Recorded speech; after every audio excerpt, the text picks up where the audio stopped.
Okay, paano naman daw i-convert ang mga names from lowercase to uppercase? So dito sa column A, naka-lowercase yung mga names natin. At dito sa column B, dito natin ilalagay yung gagawin nating uppercase.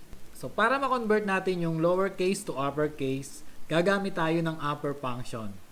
Equals upper, open parentheses, then itong A2, kung saan nakalagay yung pangalan natin. Close parentheses. Then enter. Capital na siya. Then, copy lang natin yung function.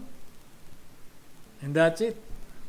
Ngayon, kung gusto naman nating i-replace yung original names na naka-lowercase to uppercase version, select lang natin itong uppercase version, then right-click, copy, then select natin yung original version, right-click, paste special, then paste values.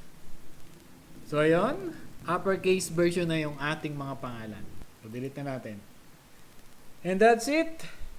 Follow my Facebook page and subscribe to my YouTube channel for more tutorial.